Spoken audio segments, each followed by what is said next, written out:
We're very lucky to have Mr. Tim Cook with us today. He's a busy man. If the news reports are to be believed, he starts working well before the sun comes up at 4:30 in the morning until well past sundown. Yet he still makes time for cycling and even hiking the mountains around Cupertino, which I'm certain he tracks on his Apple Watch while listening to his Apple Music on his Apple iPhone. As an avid hiker, Tim is no stranger to the mountains of life as well as life's valleys. He reached the summit in 2011 when he became CEO of Apple. The valley came in 1982, but not for him, for us, because he chose to attend Auburn instead of Tulane. Tim, let me just say, we still want you. In fact, we want you so badly, we're giving you a degree today. And from now on, we invite you to drop by any time. You can sit on any class that you want to attend. So Tim grew up just a few hours away from here on the Gulf Coast of Alabama.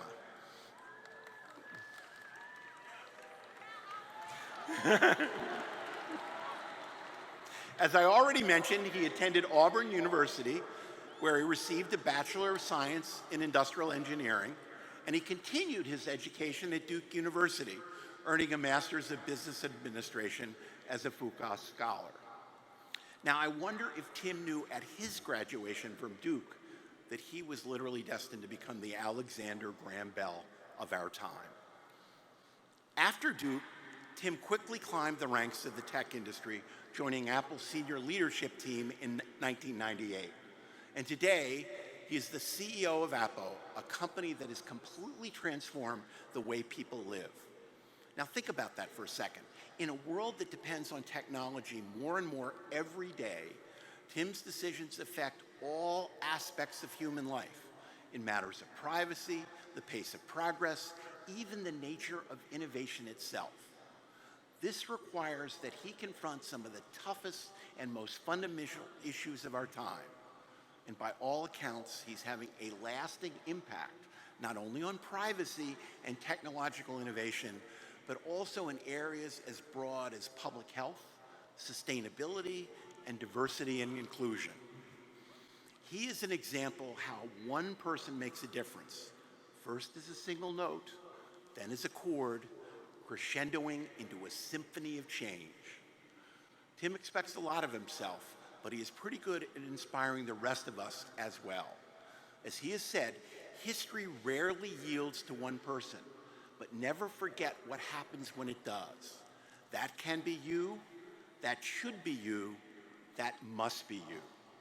It is my pleasure to introduce Tulane University's commencement speaker for 2019, the maestro himself, the CEO of Apple, Mr. Tim Cook.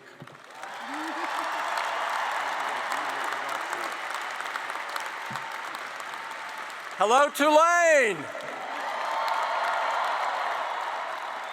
Thank you, President Fitz, Provost Foreman, distinguished faculty, other faculty, and the entire Tulane family, including the workers, ushers, volunteers who prepared this beautiful space.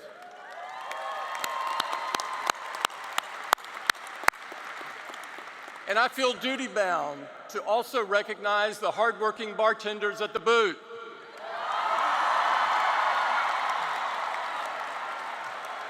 Though they're not here with us this morning, I'm sure some of you are reflecting on their contributions as well.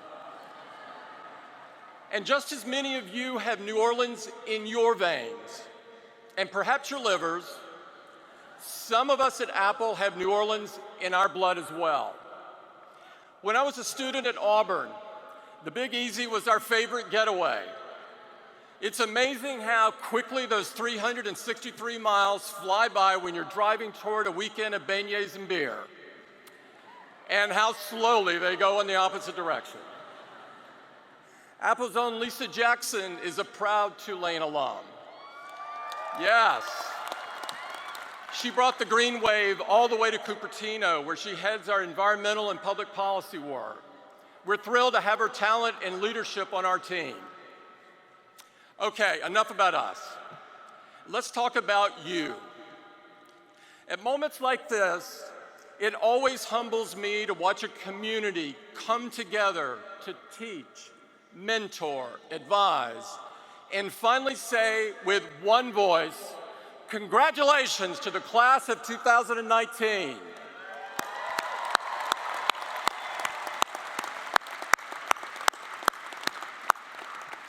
Now there's another very important group, your family and friends.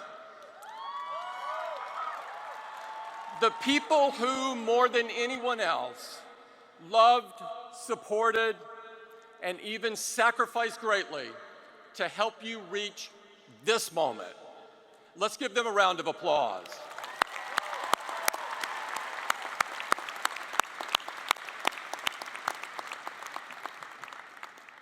This will be my first piece of advice. You might not appreciate until much later in your life how much this moment means to them, or how that bond of obligation, love, and duty between you matters more than anything else. In fact, that's what I really want to talk to you about today. In a world where we obsessively document our own lives, most of us don't pay nearly enough attention to what we owe one another.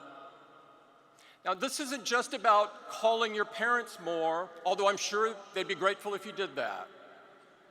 It's about recognizing that human civilization began when we realized that we could do more together, that the threats and danger outside the flickering firelight got smaller when we got bigger, and that we could create more prosperity, more beauty, more wisdom, and a better life when we acknowledge certain shared truths and acted collectively.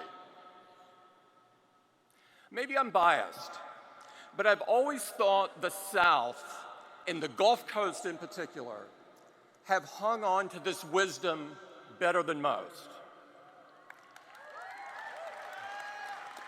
In this part of the country, your neighbors check up on you if they haven't heard from you in a while. Good news travels fast because your victories are their victories too. And you can't make it through someone's front door before they offer you a home-cooked meal. Maybe you haven't thought about it very much, but these values have informed your Tulane education too. Just look at the motto. Not for oneself, but for one's own. You've been fortunate to live, learn, and grow in a city where human currents blend into something magical and unexpected, where unmatched beauty, natural beauty, literary beauty, musical beauty, cultural beauty, seem to spring unexpectedly from the bayou. The people of New Orleans used two tools to build this city: the unlikely and the impossible. Wherever you go, don't forget the lessons of this place. Life will always find lots of ways to tell you no, that you can't, that you shouldn't, that you'd be better off if you didn't try. But New Orleans teaches us there is nothing more beautiful or more worthwhile than trying, especially when we do it, not in the service of oneself, but one's own. For me, it was that search for greater purpose that brought me to Apple in the first place. I had a comfortable job at a company called Compaq that at the time looked like it was going to be on top forever. As it turns out, most of you are probably too young to even remember its name. But in 1998, Steve Jobs convinced me to leave Compaq behind, to join a company that was on the verge of bankruptcy. They made computers, but at that moment at least, people weren't interested in buying them. Steve had a plan to change things, and I wanted to be a part of it. It wasn't just about the iMac or the iPod or everything that came after. It was about the values that brought these inventions to life.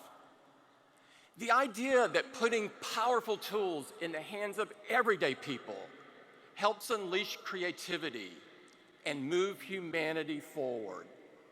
That we can build things that help us imagine a better world and then make it real.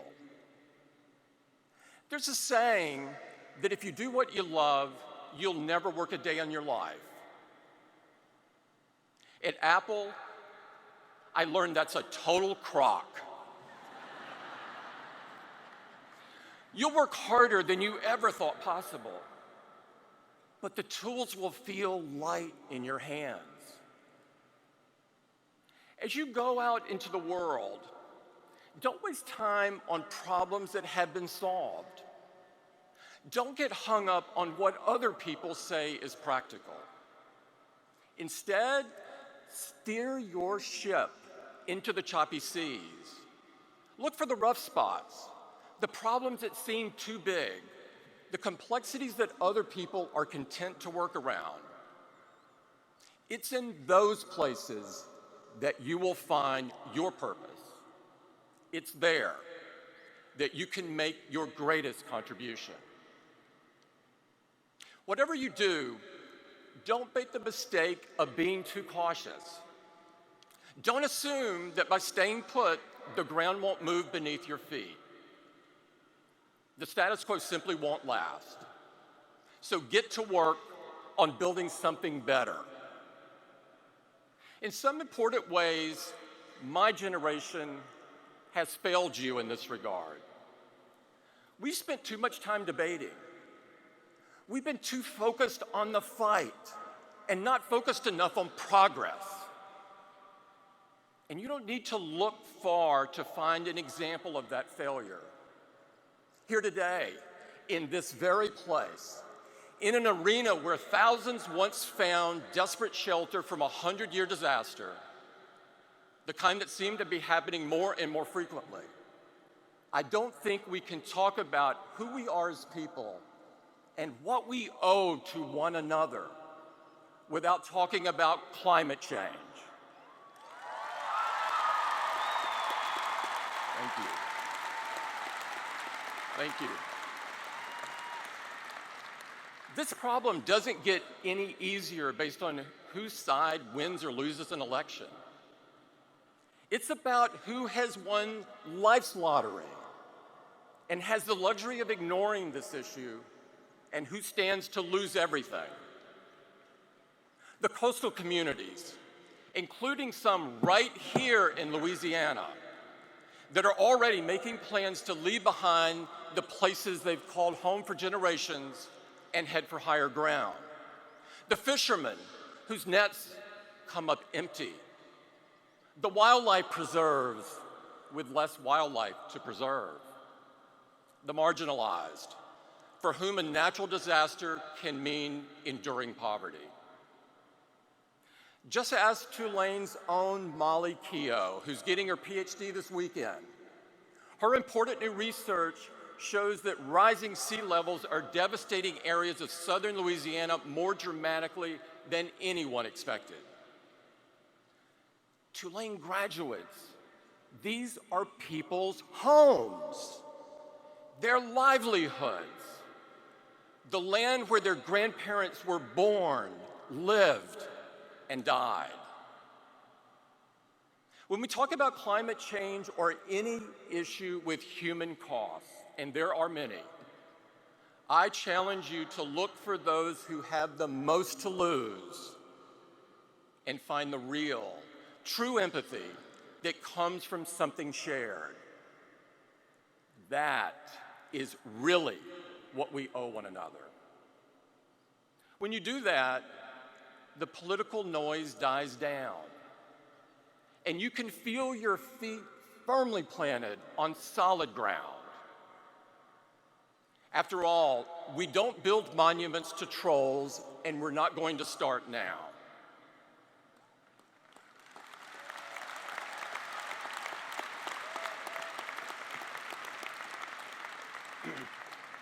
If you find yourself spending more time fighting than getting to work, stop and ask yourself who benefits from all the chaos. There are some who would like you to believe that the only way you can be strong is by bulldozing those who disagree, or never giving them a chance to say their piece in the first place. That the only way you can build your own accomplishments is by tearing down the other side. We forget sometimes that our pre-existing beliefs have their own force of gravity. Today, certain algorithms pull toward you the things you already know, believe, or like, and they push away everything else. Push back. It shouldn't be this way. But in 2019, opening your eyes and seeing things in a new way can be a revolutionary act. Summon the courage, not just to hear, but to listen. Not just to act, but to act together. It can sometimes feel like the odds are stacked against you, that it isn't worth it, that the critics are too persistent and the problems are too great. But the solution to our problems begin on a human scale, with building a shared understanding of the work ahead and with undertaking it together. At the very least, we owe it to each other to try. It's worked before. In 1932, the American economy was in a free fall. 12 million people were unemployed, and conventional wisdom said the only thing to do was ride it out.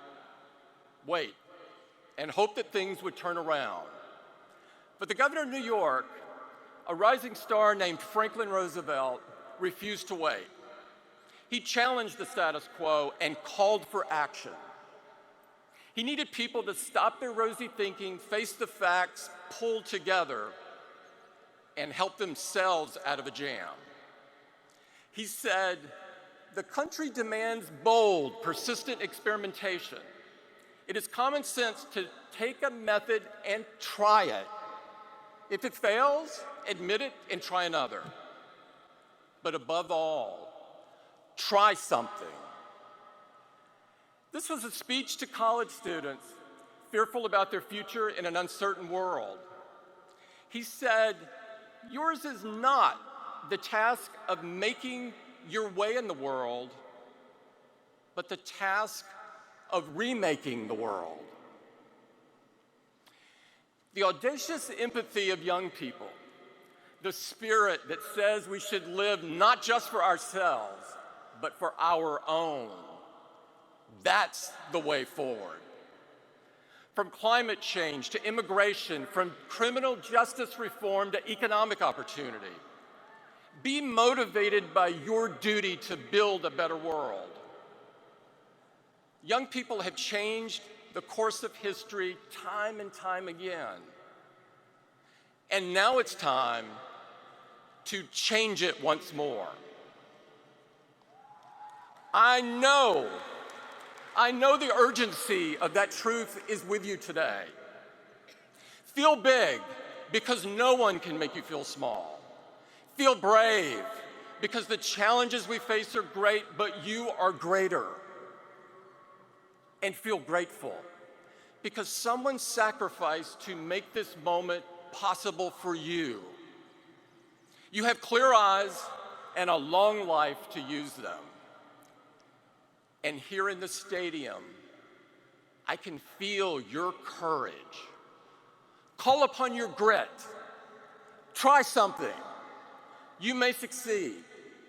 You may fail. But make it your life's work to remake the world, because there is nothing more beautiful or worthwhile than working to leave something better for humanity. Thank you very much, and congratulations, class of 2019. Woo, thank you. Thank you.